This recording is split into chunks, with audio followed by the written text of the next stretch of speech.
Savior and everything.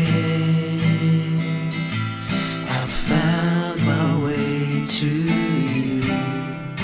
In all my days, you are there. You never fail me, Lord.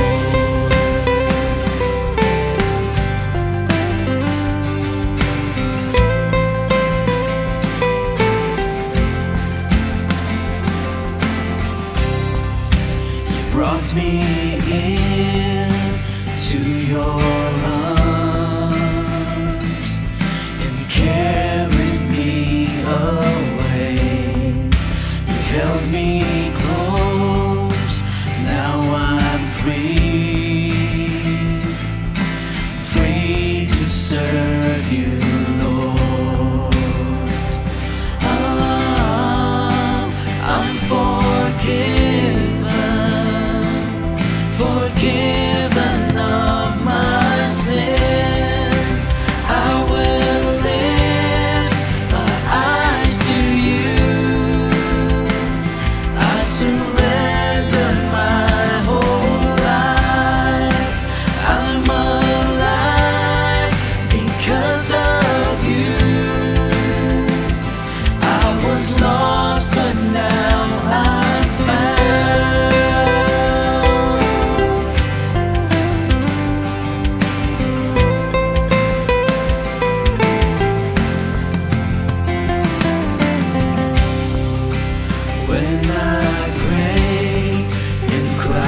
that you would come and save me. You made me believe in things which I cannot see. You opened my eyes to a good and brand new day. You taught me the truth, Lord, and showed me the way. Jesus, you're the superstar. I know the truth of who you are. I will tell the world and shout your name. With all my heart I'll praise. I dream to see you face to face. No one could ever take your place. All the people will sing upon your throne, 'cause you're the superstar.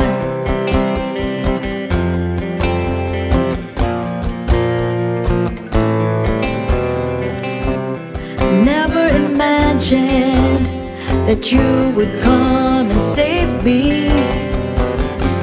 You made me believe in things which I cannot see. You opened my eyes to a good and brand new day. You taught me the truth, Lord, and showed me the way.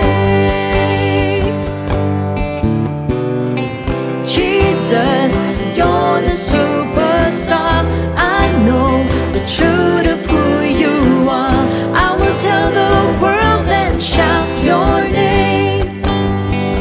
With all my heart I'll praise. I dream to see you face to face. No one could ever take your place. All the people will sing upon your throne, 'cause you're the superstar. Jesus, you're the superstar. I know the truth of who you are. I will tell the world and shout your name. With all my heart I'll praise. I dream to see you face to face. No one could ever take your place. All the people will sing upon your throne, 'cause you're the superstar.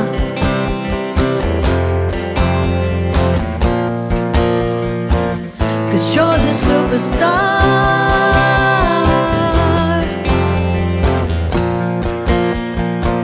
'Cause you're the superstar.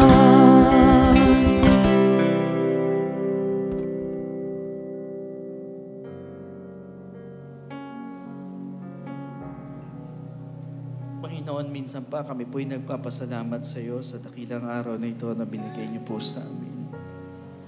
Salamat, Panginoon. Muli kami dinalaw mo ng Holy Spirit mo. Pinaramdam mo sa amin kung gaano mo kami kamahal, na kami mga anak mo, Panginoon. Salamat sa pag-ibig mo, Panginoon.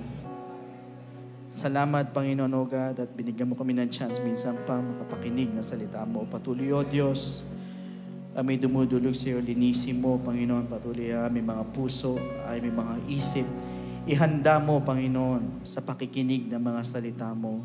Ito po'y buksan mo, Panginoon, ang aming mga puso at isipan. Maintindihan namin ang lahat ng sasabihin mo. Hayaan mo yung spirit of conviction ang dumaloy po sa bawat isa po sa amin, Panginoon. At dalayan ko, Panginoon, kung kami, Lord, ay pumasok dito na nanghihina, hayaan mo lalabas kami sa lugar na ito na nandun punong-puno, Panginoon, ng kalakasan sa aming mga spiritual, Panginoon, O God, na buhay. Patuloy ikaw po, Panginoon, na mungunod po sa amin.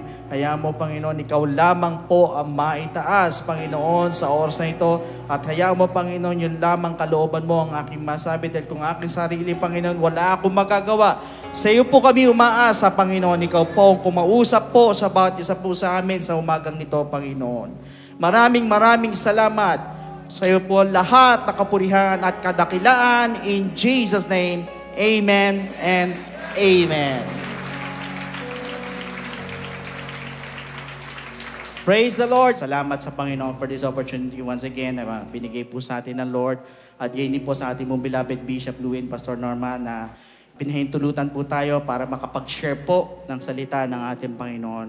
At ngayon din po sa lahat po ng mga elders po natin na linggo-linggo, magmula umaga hanggang hapon, nandirito po sila.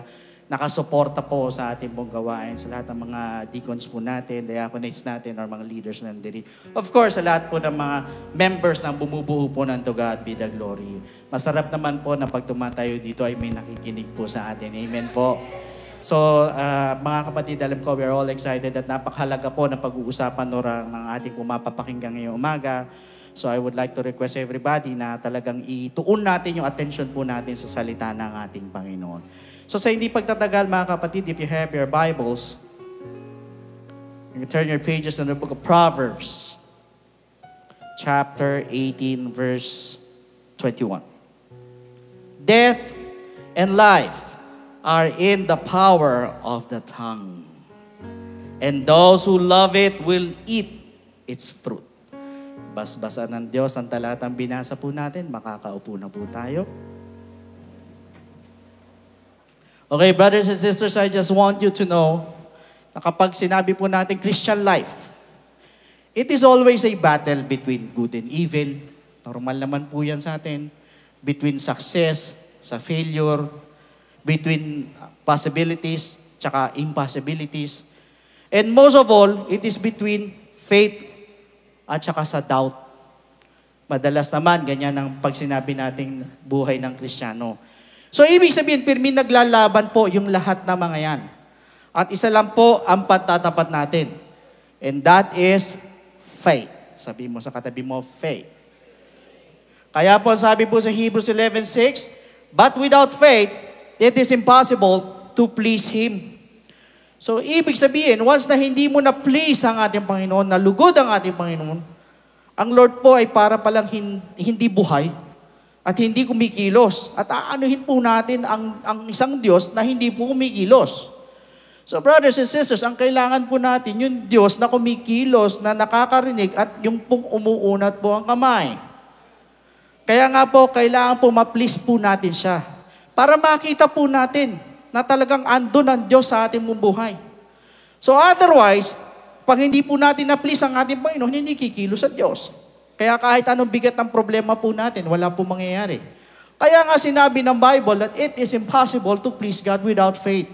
And whether we like it or not, kailangan po natin ng pananampalataya. Whether you are rich, whether you are poor, you need faith. Kaya nga sinabi din ng Bible, di ba? The just shall live by faith. Kaya dapat lahat po tayo ay nabubuhay sa pananampalataya. Lalo na po ngayon, antindi po ng mga problema na dumarating po sa panahon po natin. Kaya all the more that we need faith. Kaya nakita po ninyo sa Hebrews 11:5, ang sabi rito, by faith, take note, by faith, Enoch was taken away so that he did not see death and was not found because God had taken him. For before he was taken, he had this testimony that he pleased God. Take note, he pleased God. So, for your information, siya po yung unang-unang tao na na-rapture po. Hindi po siya nakaranas ng kamatayan, pero nakarating ng langit. Because he pleased God with his faith. In fact, wala na pong pinakamaganda kundi sa langit na lang po. Bakit? Dahil sa dami po na nagaganap po na hindi maganda sa paligid po natin. It is not getting any better. Kaya nga wala na pong pinaka-the best kundi sa langit na lang po. Dahil doon, alam natin, wala nang iyakan, wala nang pasakit, wala nang sakit, wala nang problema, wala nang kabigatan. Now, kung si Enoch po na rapture because he pleased God with his faith, ano naman po ang nangyari kay Noah at Abraham in Hebrews 11:7-8? By faith, ang sabi ng talata, Noah, being divinely warned of things not yet seen, moved with godly fear. Take note, moved with godly fear. Prepared an ark for the saving of his household, by which he condemned the world and became heir of the righteousness which is according to faith. By faith, Abraham obeyed when he was called to go out to the place which he would receive as an inheritance. And he went out not knowing where he was going. So in other words, si Noah po, tsaka si Abraham po, obeyed God. Sumunod po sila sa Diyos. And truth be told, you can never obey God without faith. Hindi ka makakasunod sa Diyos pag wala kang pananampalataya. Kaya ka nga nakakasunod dahil po sa pananampalataya. Yung faith mo ang dahilan. Kaya tayo nakakasunod. However, naniniwala po ako na lahat po tayo ay mayroong faith. Amen po. Kaya nga tayo nandito eh. Now, bakit ko po sinabi? Because in Romans 10:17, so then faith comes by hearing and hearing by the word of God. So, ibig sabihin, ang faith po natin ay nagmula po sa pakikinig po ng salita ng Diyos. Kaya tayo merong faith. Tama or tama? Pero naniniwala po ako na hindi lang po basta pananampalataya ang kailangan po natin. But rather, we need to increase our faith. Kailangan nag-i-increase po yan. So, ang tanong, how then are you going to increase your faith? First, you have to know where your faith is. Ano po ibig sabihin? In Luke 8:24-25, and they came to him and awoke him, saying, Master, Master, we are perishing. Then he arose and rebuked the wind and the raging of the water, and they ceased, and there was a calm. Pumayapa yung dagat. But he said to them, where is your faith? At yan din po ang tanong ng Diyos po sa atin. Where is your faith, brother or sister? Kapag meron kang problema, natatakot ka, where is your faith? Tanong, ano po ang ibig sabihin ng tanong na yan na where is your faith?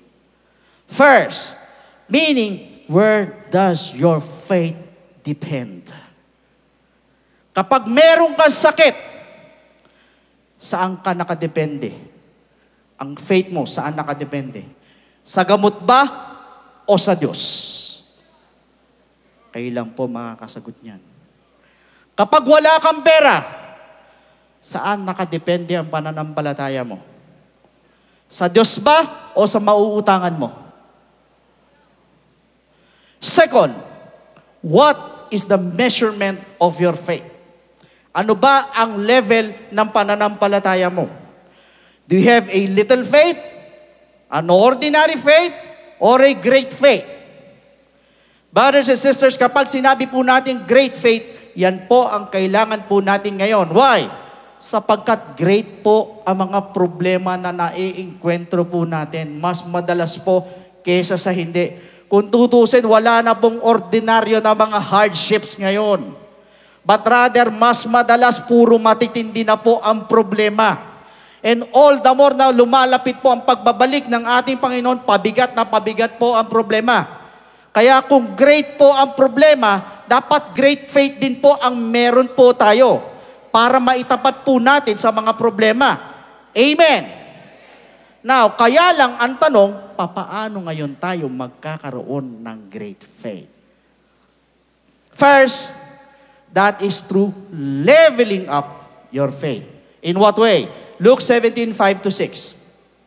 And the apostles said to the Lord, increase our faith. Ayun, increase our faith.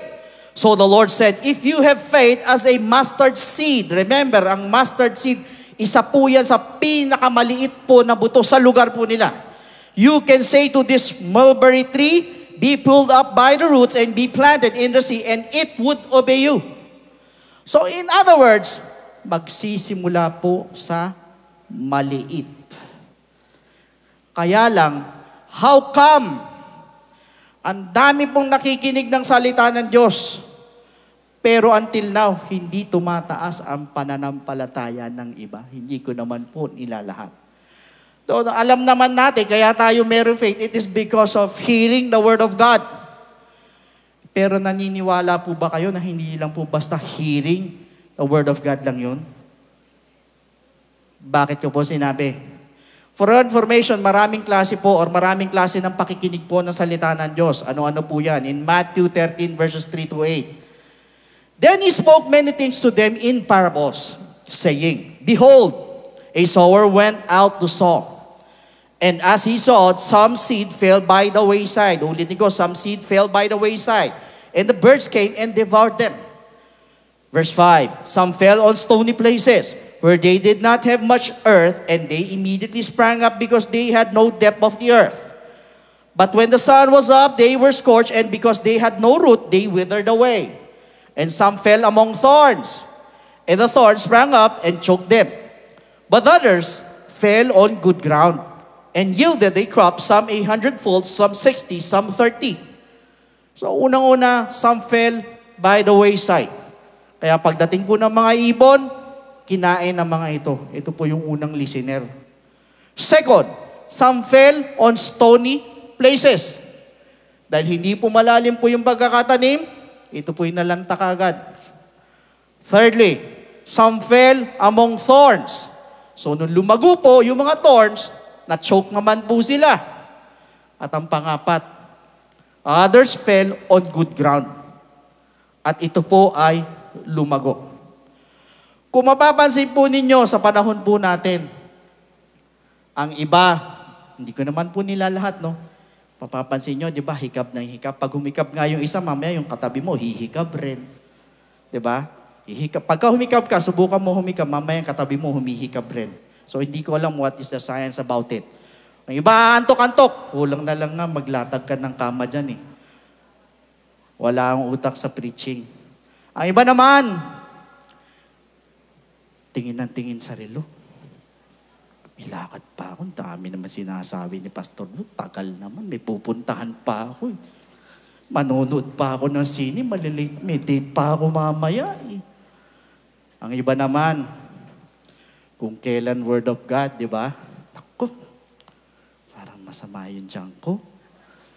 Naji-jingle yata ako. Habang makikinig naman ng Word of God, ito pa. Nguya ng nguya.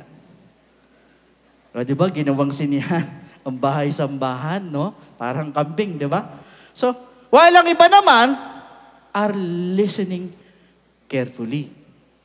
O, syempre, kayo, yung ganun ang gagawin nyo. Sinabi ko, di ba? Talaga nakikinig kayo intently, no? Carefully. Kaya lang, mga kapatid, paano po tataas po ang pananampalataya ng ibang tao kapag tayo po'y nakikinig? Katulad po doon sa unang tatlo. So, in other words, nakikinig ng Word of God. But where is your heart? Nasaan ang puso mo? Nasa sinihan ba? Diba? Nagmamadali ka o kakain kayo, may lakad ka. Brothers and sisters, tell you what? Ang importante po sa pakikinig po na salita ng Diyos ay hindi lang po yung tenga, but rather yung paglalagyan po ng salita ng Diyos. At ang paglalagyan po ng salita ng Diyos ay walang iba kundi yung ating puso. At yan po yung pang-apat na klase ng tao na nakikinig po ng salita ng Diyos. Bakit? Pag puso po napunta ang salita ng Diyos, diyan po tinatanim, bumabaon po. Hindi po sa wayside, hindi po sa stony places or sa thorns. Pag sa puso, sigurado po lalago po yan. Amen. Now, mga kapatid, naalala ko po yung story ni Mary habang nasa paanan ni Jesus Christ. Hindi po sinabi na ito po si Mary umupo sa paanan ni Kristo at nakatulog. Or habang nakaupo sa paanan ni Jesus Christ, kain ng kain. Hindi po eh. Habang nandun siya sa paanan ni Jesus Christ, nakikinig po siya ng salita ng Diyos. Ano po ibig sabihin? Unang-una, nandun po yung sinseridad sa pakikinig niya ng salita ng Diyos. Pangalawa, nasa kanya po yung willingness para sumunod sa salita ng ating Panginoon. Kung ano sinasabi ng Panginoon, willing siya sumunod. Pangatlo, nandoon sa kanya yung paniniwala. Ibig sabihin, naniniwala siya kung ano sinasabi ng Panginoon. And most of all, pangapat, bukas po yung puso niya. Kaya nga siya nasa paanan ni Kristo eh. Dahil pinapapasok niya po talaga ang salita ng Diyos sa puso niya. So, ibig sabihin, ayaw niya po na maging empty yung kanya pong puso. Ayaw niya. And that is the problem with other people. Empty ang puso. Wala nga dumi. Wala nga bitterness, sama ng loob. Pero wala namang salita ng Diyos. Ay di parehas lang. Dapat mo mga kapatid, siguraduhin po natin na punong-puno po ng salita ng Diyos yung mga puso po natin. Nakita niyo po si Mary? Mga kapatid, nagluluto si Martha that time. For sure, mabango po yung niluluto ni Martha. Pero wala po siyang pakialam sa amoy. Dahil ang pangamoy niya, alam niyo kung nasa salita ng Diyos. Yung tenga niya, nasa Word of God pa rin. Pati mata niya nakatuong kay Kristo. Sigurado po yun sa sinasabi ni Kristo. Ganyan po dapat pag nakikinig ka na salita ng Diyos. Nakafocus ka. At hindi po ibig sabihin na nandirito po tayo ay nakikinig na po tayo ng salita ng Diyos. Brothers and sisters, hindi po sa mukha natin nakatingin ng Panginoon. Ang tinitignan po ng Diyos sa atin kung nakabukas yung puso mo at kung papaano mo tatanggapin ang salita ng Diyos. Now, let's move forward. Pangatlo po, on how to increase your faith. You have to use your faith. Brothers and sisters, binigyan po tayo ng Lord ng faith para gamitin po natin. Sa paano pong paraan? First, remember that small things have potential. Now, what are those small things na sinasabi ko? Na hindi po natin na pinapansin or napapansin at hindi po natin alam ay malaki po ang potensyal. Naalala ko po yung nagpakain ng ating Panginoon, 5,000 people. Ang unang tinawag niya ay isang small boy. So siguro baka kasing height ko lang. Take note, magmula dun sa small boy na yon, nagbigay ng 5 loaves at may kasamang 2 isda. Na kung tutusin, compared sa 5,000, it is super small quantity. Pero lahat kumain. Saan po nagsimula? Doon sa maliit lang. Sa small lang. What about Goliath? Hinamon niya si King Saul. Imagine, King Saul was a 7-footer. Si Goliath, 9-footer. 2 feet lang po ang diferensya nila. Pero natakot si King Saul. Pero ano nangyari? Lumitaw ang yung maliit. Sino? Si David. Teenager. At nagdala po siya ng ng maliliit din na bato. At yung maliit na bato na yon, or maliliit na bato na yon, dala ni David ang siyang pumatay doon kay Goliath. Ano po ibig sabihin?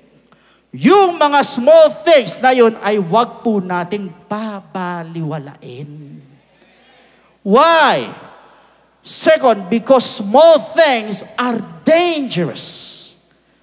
Ibig sabihin, lahat ng maliliit na bagay ay delikado or may danger.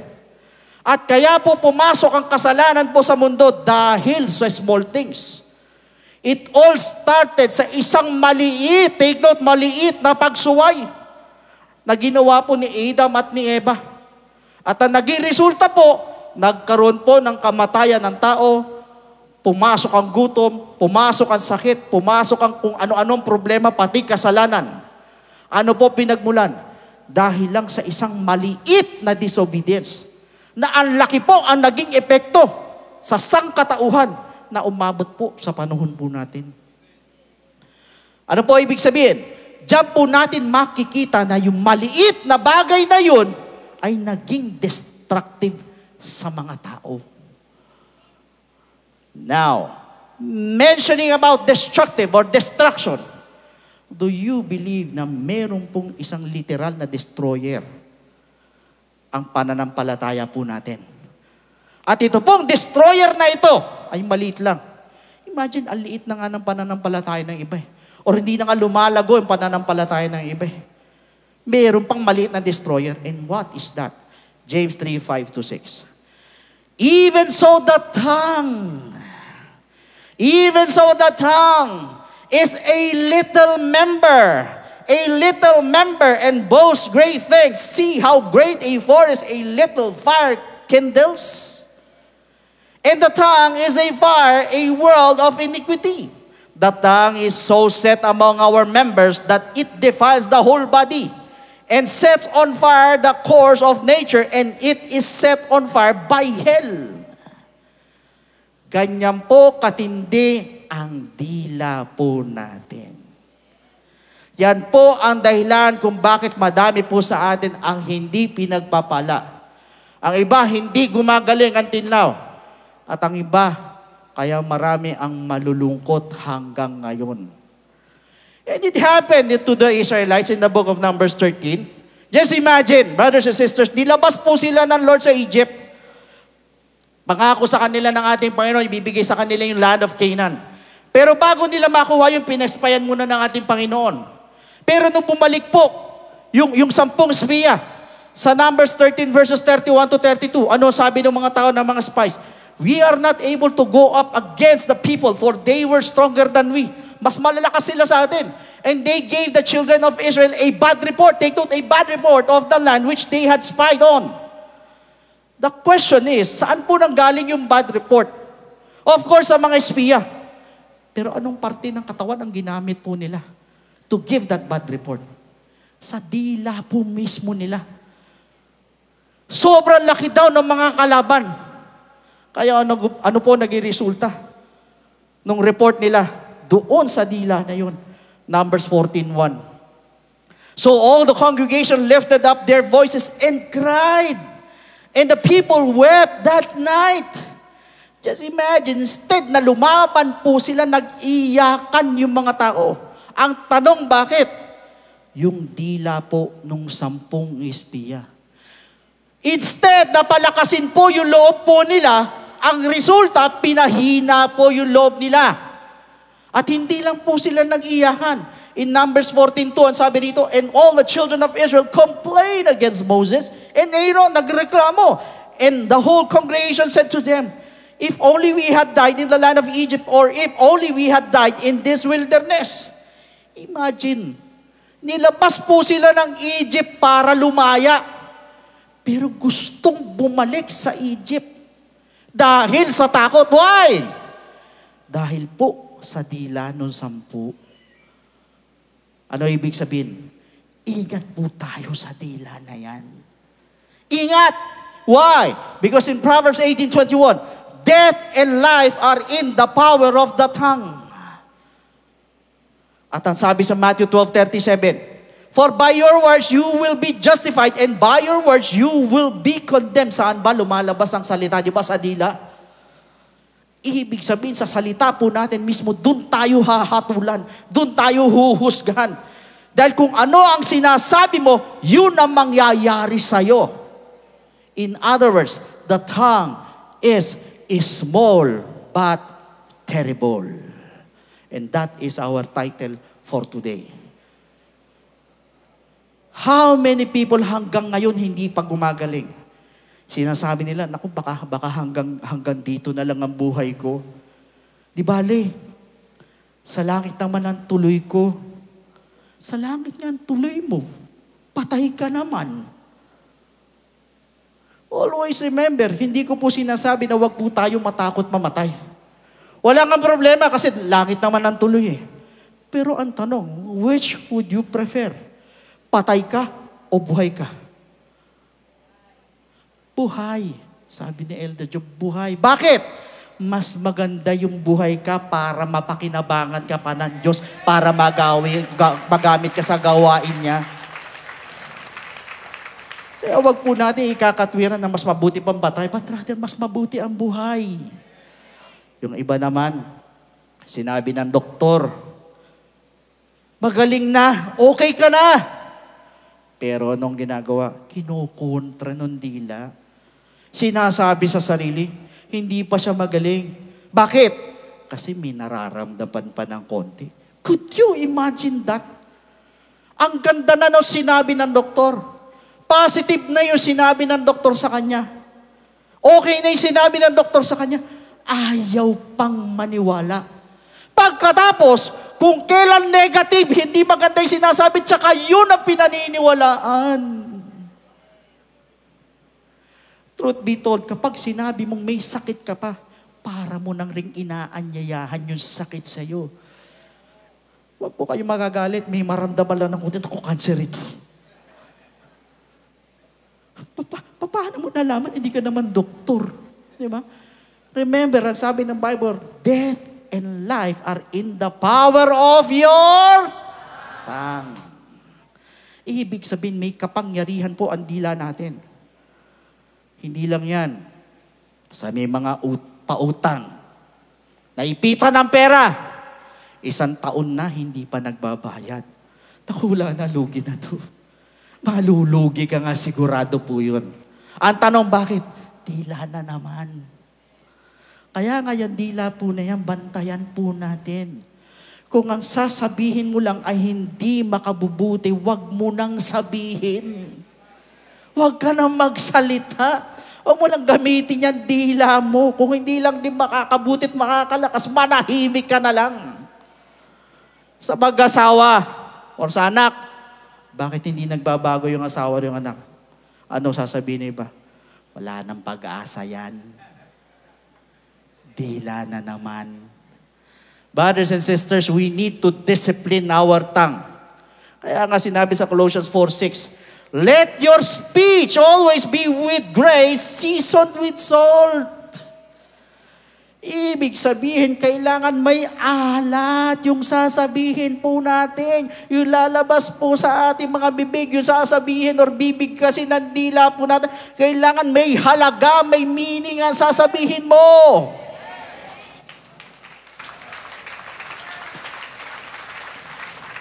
Kapatid, yung mga negative na sinasabi natin, puro idle words sa Panginoon yan. Ayaw po ng Diyos yan. Minsan, medyo tumagilid lang yung hanap buhay mo. Naku, ito na. Ganito yung nangyari sa isa namin brother eh. Bumagsak na nalubusan. Ay, babagsak ka nga talaga. Sigurado po yun. Brothers and sisters, I just want you to know na hindi po dapat lumalabas sa bibig po natin yung salitang bagsak. Diba? Sa school lang naman bumabagsak madalas eh. Pero kahit nasa eskwela eh. Diba? Bagsak, wag po. Wag mong sasabihin, lugi ka. Or the more malulugi ka. Why? Dahil nga doon sa dila po natin. Hindi din natin pwedeng ipareha ang sarili po natin sa iba. Why? Iba ang dealing ng Lord sa iyo, sa akin, sa ating lahat, at iba rin ang Lord ng dealing sa ibang tao. Bakit po nagkakaganon? Yun dila nga po ang nagsasalita. And for your information, magkakasama po ang dila, ang isip at ang puso. Yan tatlo pong yan konektado at dapat magaganda po ang lumalabas po dyan. Brothers and sisters, kung paano mo pine-perceive ang nangyayari, yun din po ang mangyayari sa iyo. Nakita mo ang ating Panginoon, mga kapatid, patay na po yung bata, pero sa kanya buhay pa din. Ano nangyari? Nabuhay nga. Si Eutychio, nahulog, patay na talaga. Pero ano sabi ni Apostle Paul? Hindi siya patay. Pinag-pray lang, tapos nabuhay. Ang tanong, bakit? Hindi naman niya sinabing patay. Kaya sa mga may hanap buhay mo, tumatagilid. Huwag mo sabihin tumatagilid. Dahil kapag nagkamali ka ng salita na sinabi mo tumagilid, tapos ka. Tatagilid nga talaga yan. Ang tanong, bakit? Ang Lord mismo ang nagpapahintulot na ialugin po yan. Tinitignan ng Diyos kung maaalog po yung pananampalataya mo. Tinitignan ng Diyos kung yung great faith mo nandoon pa rin. Tinitignan po ng Diyos kung ano yung sasambitin na dila mo. Kaya nga po, kapag pangit po ang sinabi ng dila po natin, tapos na po. Why? Your tongue is small but terrible. However, brothers and sisters, alam nyo po ba anong klaseng pananampalataya ang meron tayo? Ang sabi po sa Romans 12:3, as God has dealt to each one a measure of faith, for your information, siya po ang nagbibigay ng measure or sukat ng ating pananampalataya. Ibig sabihin, ang faith po natin ay sa Diyos po nang gagaling. At kung sa Diyos po galing ang faith po natin, anong klaseng faith po ang nasa atin? Yan ang tanong. Alam nyo kung ano? That is God's faith. And God's faith is a declaration with assurance. Ano po ibig sabihin? Meaning, once na nag-declare po siya, siguradong mangyayari. Bakit ko po sinabi? Sa creation account, sa Genesis, ang sabi ng Panginoon, let there be light. Walang light pero nagkaroon. Bakit? Yung declaration po niya ay mayroong assurance. At dapat ganun po ang salita po natin. Pag nagsasalita ka, ina-assure mo na mangyayari. What about si Jesus Christ? Ano sinabi niya sa Mark 11:13-14? Basahin po natin. And seeing from afar a fig tree having leaves, he went to see if perhaps he would find something on it. When he came to it, mating ang Panginoon, he found nothing but leaves, puro dahon lang. For it was not the season for figs. In response, Jesus said to it, "Let no one eat fruit from you ever again." So, ibig sabihin, hindi po panahon ng bunga. Pero, naghahanap po ang Lord ng bunga. In other words, dapat namumunga po tayo kahit hindi po panahon ng bunga. Brothers and sisters, we are in the last days. Hindi po panahon ng tagbunga ngayon. Dahil sa bigat po ng problema ng mga tao ngayon, pero kailangan mamunga ka. Ibig sabihin, kailangan makita po sa atin ang great faith or ang pananampalataya sa kabila ng mabigat ang problema. In fact, sinabi niya sa Mark 11:20-21, "Now, in the morning as they passed by, they saw the fig tree dried up from the roots." Natuyo yung fig tree.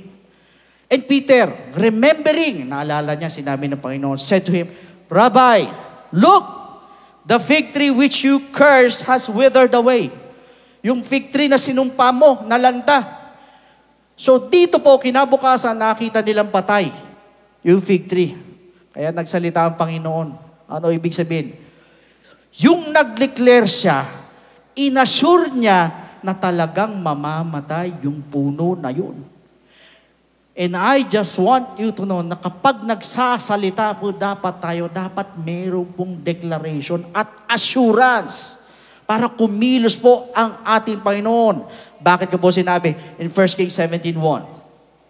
"And Elijah the Tishbite of the inhabitants of Gilead said to Ahab, As the Lord God of Israel lives, before whom I stand, there shall not be dew nor rain these years, except at my word." Take note, except at my word. Sa salita daw ni Elijah. Also in James 5:17, Elijah was a man with a nature like ours. So ibig sabihin si Elijah daw po ay katulad lang din daw po natin. Pero, kung mapapansin po ninyo sa unang talata, kung mag-declare siya, kung magsalita po siya, just imagine yung nature na utusan po niya. Ang sabi niya, hindi uulan ayon sa salita ko. Sa salita niya, sa salita ni Elijah. Hindi sinabing ayon pa sa salita ng Diyos, sa salita pa lang ni Elijah yon. But rather, take note mga kapatid, salita pa lang yun. Would you believe, 3 years, hindi umulan. Dahil sinabi niya na wag umulan. Ang tanong, ano po ang naging sikreto niya? 1 Kings 17:1. "And Elijah the Tishbite of the inhabitants of Gilead said to Ahab, As the Lord God of Israel lives, before whom I stand, there shall not be dew nor rain these years except at my word." Ibig sabihin, nasa isip niya na siya ang representative ng Diyos. Na kapag nagsasalita siya, ay mangyayari. At kung siya po ay representative ng Diyos, ano naman po tayo sa ating Panginoon? In 2 Corinthians 5:20, "Now then, we are ambassadors for Christ. We are ambassadors for Christ."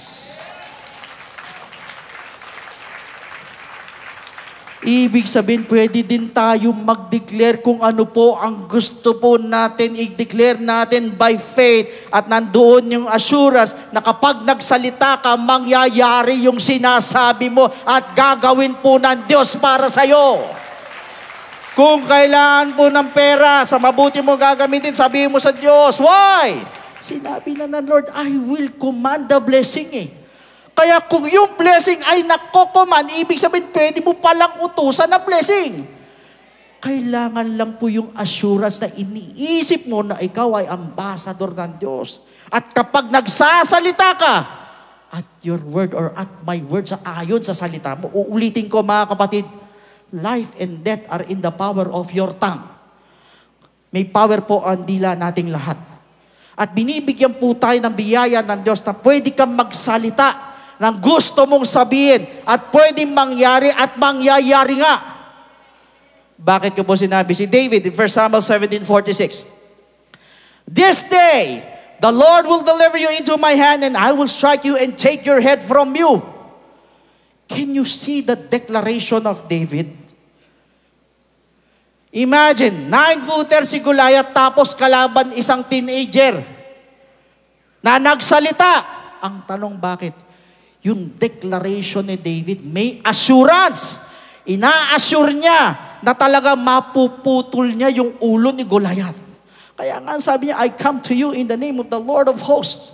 In the name of the Lord of the God of Israel. Ibig sabihin, ang pinanghahawakan niya yung pangalan ng Diyos. Ano po mapupuna po ninyo? Si Elijah, ang pinanghahawakan, siya yung representative ng Diyos. Si David, ang pinanghahawakan, yung pangalan ng ating Panginoon. Na sa pamamagitan ng pangalan ng Lord, kaya niya pong gawin lahat ng bagay. Now, kung dati po ay hindi po nila pa alam ang pangalan ng ating Panginoon. Pero tayo ngayon, alam natin na si Jesus Christ po ang pangalan niya. The name above every name. Kaya lalong mas matindi po ito. Moreover, una si Elijah, example natin. Sumunod si David. Now, what about Elisha? 2 Kings 7:1. Then Elisha said, hear the word of the Lord, thus says the Lord, tomorrow, about this time, a seah of fine flour shall be sold for a shekel, and 2 seahs of barley for a shekel at the gate of Samaria. So dito po, nagkaroon po ng tagutom sa Samaria. We are all familiar with the story. Sa sobrang gutom po nila, ang ginawa po nila, kinain po nila o niluto po nila yung sarili po nilang anak. Kaya ano nangyari? Tumayo po si Elisha. Ano ang sabi niya? Bukas, may mabibili na kayong pagkain. Ano ibig sabihin? May pera po sila pero walang makain. At yan po ang pinakamatindi sa lahat. Mabuti nang wala kang pera pero may pagkain kayo. Pero yan ang nangyari sa kanila. Pero anong sabi ni Elisha? Bukas, may pagkain na o may mabibili na kayo. Nakita po ninyo yung declaration po niya na inassure niya na may mabibili na sila. Pero anong sabi ng banday? 2 Kings 7:2. So an officer on whose hand the king leaned answered the man of God and said, look, if the Lord would make windows in heaven, could this thing be? Pwede ba mangyari yun? And he said, in fact, you shall see it with your eyes, but you shall not eat of it. Kaya ang iba po, makikita mo ang blessing, pero hindi mo makukuha. Bakit? Hindi po naniniwala ang iba. Pero once naniwala ka, sigurado makukuha mo ang blessing.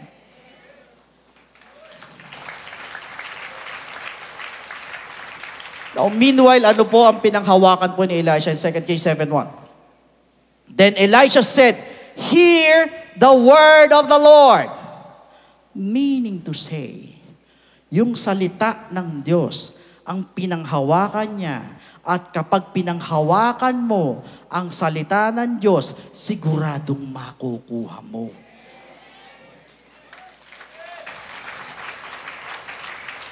Bakit? Tingnan natin yung mga disciples, Acts 3:1-4. Now Peter and John went up together to the temple at the hour of prayer, the 9th hour. And a certain man lay from his mother's womb was carried home. They laid daily at the gate of the temple, which is called Beautiful, to ask alms from those who entered the temple, who, seeing Peter and John about to go into the temple, asked for alms, nanlilimos. And fixing his eyes on him with John, Peter, and said, look at us. Sabi ni Peter, tsaka ni John. Just imagine, gaano po kalakas ang loob itong mga disciples na ito para sabihin, tumingin ka sa akin. Wala namang pera. Samantalang alam nila na yung puluboy ay nanghihingi ng limos. Pero ang sabi niya, look at us.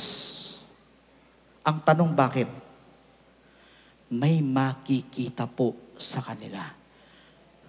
That is why dapat malakas din po ang loob natin sabihin, lalo na may ibang mga tao na tumingin ka sa akin. Kailangan may makita po sa atin. However, bakit malakas po ang loob po ni Peter sabihin, look at us? Acts 3:5-6. So he gave them his attention, expecting to receive something from them. Then Peter said, "Silver and gold I do not have, but what do I have I give you. In the name of Jesus Christ of Nazareth, rise up and walk." Brothers and sisters, hindi dahil sa wala po silang pera, kasi humanap po sila ng tagapagbilang. Ibig sabihin, somehow meron silang pera. Pero ano ibig sabihin nun? Unang-una, hindi po sila dumidepende sa pera. Pangalawa, hindi po nila dinyos ang pera. Pangatlo, hindi po nila inuna ang pera. Pang-apat, ang tingin po nila sa sarili nila na para bagang wala pa rin silang pera. Bakit? Because in verse 6 of Acts 3, "But what I do have, I give you in the name of Jesus Christ of Nazareth. Rise up and walk." Ano ibig sabihin? Yung pangalan ni Jesus Christ is above and beyond silver and gold. Higit pa po sa pera ang pangalan ni Kristo. Brothers and sisters, pag nasa iyo si Jesus Christ, daig mo pa yung may silver and gold. Daig mo pa yung may mansyon.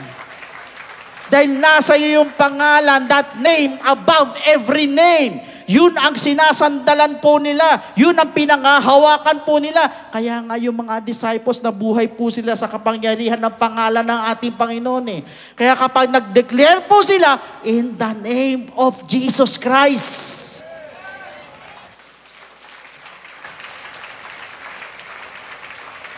Kaya lang, the question is this, bakit ang iba po sa atin? May Jesus Christ ka na eh. Iba nga, may silver and gold pa. Pero bakit malulungkot pa din? Hindi po alam gamitin ang pangalan ni Kristo. Ay naniniwala po ako kung alam lang po natin gamitin ang pangalan ng Lord, makukuha po natin ang kailangan po natin sa Diyos eh. Kaya siguradong hindi ka malulungkot eh. At kailangan ng faith po natin ay in the name of Jesus Christ. At yung pong declaration po natin ay nandun po yung assurance, in the name of Jesus Christ po yan. That is why wag po nating hayaan na maging hadlang ang mga dila po natin sa ating po mga pananampalataya para hindi po natin makuha or ma-declare with assurance ang mga pangako po ng Diyos sa atin. Pero naniniwala po ako na once na magde-declare ka, basta nandoon yung pananampalataya mo, it shall be given unto you.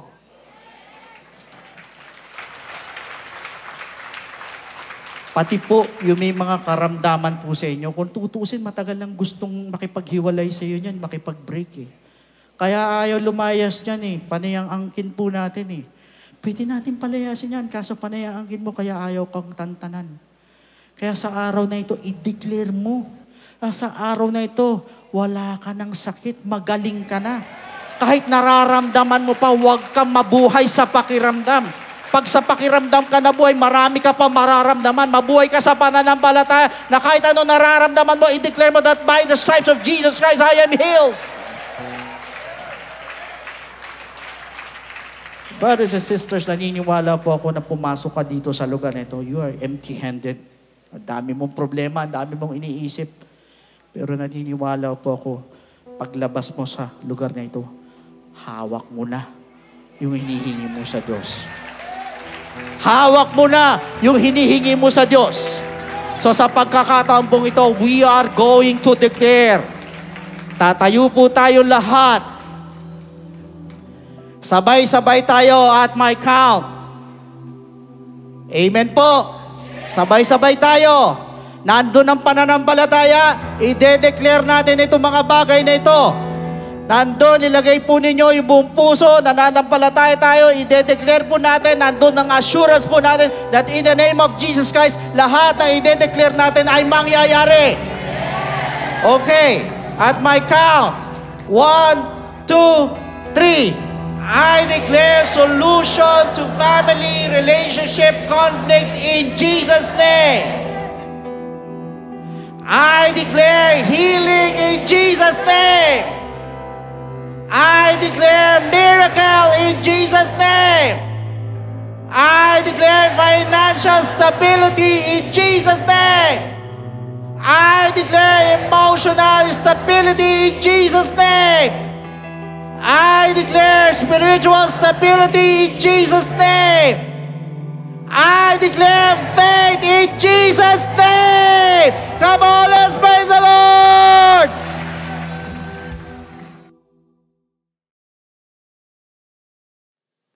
Praise the Lord. Maraming salamat po sa ating Panginoon for that message na siguradong magpapatatag at magpapatibay po ng ating po mga pananampalataya na magbibigay po sa atin ng kaliwanagan. Dahil ni-remind po tayo muli ng ating Panginoon about the importance of our faith. Napakahalaga po niyan. Una ay kailangan alam po natin kung nasaan na po ang ating po mga pananampalataya. Pangalawa ay we have to increase our faith. Kailangan mag-increase yung pananampalataya natin. At pangatlo, gamitin po natin ang ating po mga pananampalataya. At tandaan din po natin that small things have potential, but some are also dangerous. At isa po sa madalas po na maliit na nagde-destroy or sumisira ng ating pananampalataya ay walang iba kundi ang ating pong dila or ang ating tang. Hence, our speech must always be with grace and be seasoned with salt. We have to be bold enough to declare our faith in the Lord Jesus Christ. Yan po ang tatandaan po ninyo at yung po mga pangako ng ating Panginoon. Dahil kapag nandun po yung pananampalataya po sa atin, it shall be given unto you. Meanwhile, to all our first-time viewers, tonight's message ay isa po sa very timely sa bawat isa po sa inyo. Especially if kayo po'y kasalukuyan, dumadaan ng problema, katulad ng mga sakit, or perhaps sa mga financial difficulties, o kayo po'y are suffering emotionally, or you are in need of peace of mind. Ngayong oras mong ito is an opportunity for you to declare your faith and be freed from all these negativities and hardships sa buhay. But all you need to do is to accept Jesus Christ as your personal Savior and believe in His gospel for you to be saved. Now, pag sinabi po nating salvation, ang sabi po sa Ephesians chapter 2 verse 8, for by grace you have been saved through faith, and that not of yourselves, it is the gift of God. Malinaw po na sinabi ng talata that we are saved by grace through faith. Kaya lang po ang tanong, saan po tayo mananampalataya at maniniwala? That is the question. It is found in 1 Corinthians chapter 15 verses 1 to 4. Moreover, brethren, I declare to you the gospel which I preach to you, which also you receive, and in which you stand, by which also you are saved. Ulitin ko, malinaw na sinabi ng talata, by which also you are saved, if you hold fast that word which I preach to you, unless you believed in vain.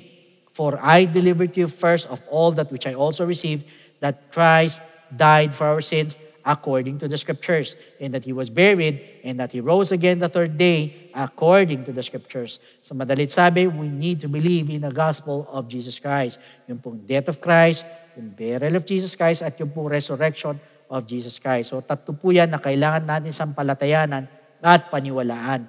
Kaya lang po ang tanong, is believing enough? Pag tayo po ba'y nanampalataya, tayo naniwala, wala na tayong gagawin, hihinto na po tayo dun or tutundok na po tayo dun.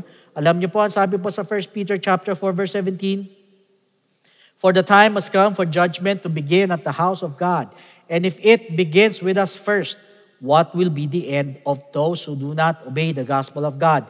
Ano daw ang katatapusan, ano daw ang dulo doon sa hindi sumunod sa gospel ng ating Panginoon. Sa madali sabi, the gospel of Christ must be obeyed. Pag tayo nanampalataya, tayo naniwala, kailangan lakipan po natin ang pagsunod. Hindi po tayo matatapos sa pananampalataya at paniniwala lang. But rather, we need to obey the gospel of Jesus Christ. But another question is, how will you obey? It is found in the book of Acts chapter 2 verse 38. Then Peter said to them, repent, and let every one of you be baptized in the name of Jesus Christ. Ulitin ko ang sabi, be baptized in the name of Jesus Christ for the remission of sins, and you shall receive the gift of the Holy Spirit. Now, first is repentance. Tayo po hihingi po ng tawad sa ating Panginoon. We're going to ask for forgiveness. We're going to confess our sins. At nininiwala po ako, kahit pakiramdam mo, ang dami mong kapalpakan, ang dami mong kasalanan na nagawa sa ating Panginoon. But for as long as nandun po yung genuine repentance sa ating pong mga puso, dahil yan po tinitignan ng ating Panginoon, yung pong taos-puso na pagsisisi, believe me, the Lord is willing and able to forgive your sins. And dyan din po papasok yung pong death to sin. So yan po yung unang step, we need to repent. Second, we need to be baptized in the name of Jesus Christ. So tayo naman po ibabautismon sa tubig, so ilulubog po tayo sa tubig in the name of Jesus Christ po yan. At sabi sa Romans chapter 6 verse 4, therefore we were buried with Him through baptism into death. Ulitin ko, we were buried with Him through baptism into death, that just as Christ was raised from the dead by the glory of the Father, even so we also should walk in newness of life. So sa madaling sabi, we need to be baptized in the name of Jesus Christ. Why? Dahil para bagang inililibing naman po natin ang ating mga kasalanan, kasabay naman po ng paglilibing kay Kristo. And take note, hindi po ito paghuhugas ng dumi ng katawan, kundi ito po yung pag-aalis po ng ating po mga kasalanan. So yun po yung pangalawang step, we need to be baptized in the name of Jesus Christ. Now the third step is we need to receive the gift of the Holy Spirit. Diyan naman po papasok ang ating transformation, yung ating pong regeneration. So sa madalit sabi, tayo mababago na po. Na nabanggit po sa Romans 8:11, ganyan po sa Titus chapter 3, verse 5. In fact, once we receive the gift of the Holy Spirit, we're also receiving power. Aminin nyo man hindi, lahat tayo may kahinaan. Ang hirap magbago kung minsan nagbabago tayo 1 buwan, 2 buwan. Sa susunod na panahon, bumabalik po tayo sa dati. Bakit? Kasi po sarili lang po natin. But you know what? Once you receive the gift of the Holy Spirit, yan yung sinasabing power. Power saan? Power to overcome all our weaknesses. At hindi lang po yan. Yan din po yung magpapaalala po sa atin para makasunod po sa kalooban po ng ating Panginoon. So take note, ito po 3 bagay na ito yung kailangan maganap po sa ating po mga buhay. First, we need to repent. Second, we need to be baptized in the name of Jesus Christ. And thirdly, we need to receive the gift of the Holy Spirit, and that is what we call good news, and that is the gospel of Jesus Christ. So at this moment, sa lahat mo ng gustong tumanggap sa ating Panginoon, pwede po ba na itaas natin ang ating 2 kamay bilang tanda ng pagsuko? Yuko natin ang ating po mga ulo. Please repeat after me with the spirit na nandoon. Taos puso na tayo humihingi po ng tawad sa ating Panginoon. We're going to repent. At sumunod po kayo sa panalangin nito na talagang andun na pakita natin sa ating Panginoon na nandun yung genuine repentance sa ating mga puso. So please repeat after me. Panginoong Jesus, lumalapit po ako sa iyo bilang isang makasalanan. Patawarin mo po ako sa lahat ng aking mga pagkakamali at pagkukulang. Sa oras na ito, tinatanggap po kita bilang sariling tagapagligtas at tinatanggap po kita bilang Diyos ng aking buhay. Naniniwala po ako na ikaw ay namatay, ikaw ay nilibing, at sa 3 araw ay nabuhay na magmuli. Tulungan mo po ako magkapagsimula ng bagong buhay at idagdag mo po ako sa iyong kaharian. Maraming salamat po sa pangalan ni Jesus. Amen. So yun po yung first step. Para sa pangalawang step, andyan po yung ating po mga telephone numbers. Sa baba po na mga screens po ninyo, pwede po kayong tumawag dyan para makapagpa-schedule po tayo ng water baptism. Or otherwise, andyan ang ating FB page. Iwan lang kayo na mensahe para mabigyan po namin kayo ng further instructions. Sa pagkakataon po ito, mga kapatid, bilang pagtatapos naman natin, muli, yuko natin ang ating po mga ulo. Tayo po yung magpasalamat sa ating Panginoon. Lord, we thank you so much for this wonderful reminder, Panginoon, na naway lahat ng aming mga napakinggan ay aming maipamuhay. Hindi lang po basta napakinggan, kundi Panginoon, ito'y ma-apply namin sa aming mga daily lives, Panginoon. Salamat, Panginoon, O God, at patuloy, O Diyos, tulungan mo na makontrol namin ang aming mga dila. Huwag po kami makasira, Panginoon, dahil bagamat maliit, Panginoon, pero ito po'y matindi po na gumawa ng sunog pag hindi po kami marunong mag-control nito. Patuloy, O Diyos, samahan mo kami ng Holy Spirit mo, guide mo kami ng Holy Spirit mo araw-araw para hindi po kami mahulog sa pagkakasala, Panginoon. And Lord, again, we look forward sa susunod na linggo, Panginoon, na muli ituturo mo po sa amin and continue to bless us all throughout the week. Maraming salamat. This we ask in Jesus' name. Amen. So once again, God bless every one of you, and to God be all the glory.